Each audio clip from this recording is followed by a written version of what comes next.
Welcome back, everyone, to another episode of the 5 p.m. podcast. I'm Dan, always digging into the deeper layers of, well, everything. And I'm Tina, here to make sure Dan doesn't disappear too far down those rabbit holes.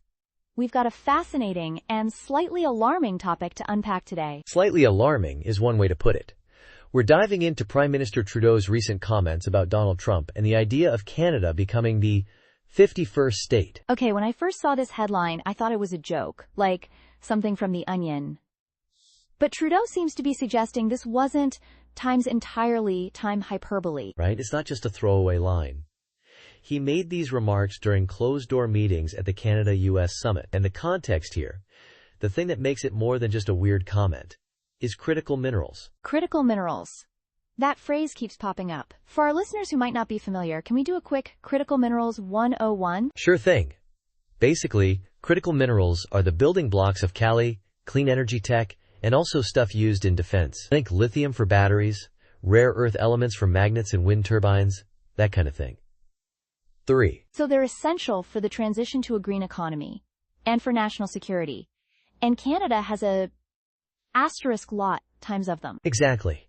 Canada's sitting on a gold mine, or, well, a asterisk cobalt lithium rare earth element times mine. And they've got a strategy, a $3.80 times billion times dollar strategy to develop these resources.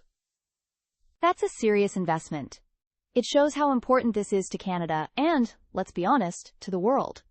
So where does the whole 51st state thing come in? Well, according to Trudeau, Trump's repeated references to Canada as the 51st state might actually point to a real interest in, shall we say, times acquiring, times access to those resources. 7. Acquiring. That's a diplomatic way to put it. It sounds a little forceful, doesn't it? It does. And it plays into this larger picture of strategic resource competition. The U.S. is trying to secure its own supply chains, reduce its reliance on, say, China. And Canada's critical minerals are looking pretty attractive. So it's less about literally annexing Canada and more about securing access to these essential resources? A kind of economic leverage? That's one interpretation. And the 51st state theory, as some call it, is all about the influence that the U.S. could bring to an area. 7. But there are other factors at play. For instance, Canada's regulatory process for mining projects. It's not exactly speedy. Oh, I've heard about this.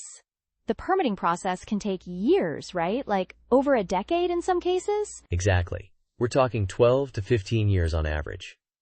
Compare that to the U.S., where they have this Fast 41 process that aims for 2 to 4 years. Wow, that's a huge difference.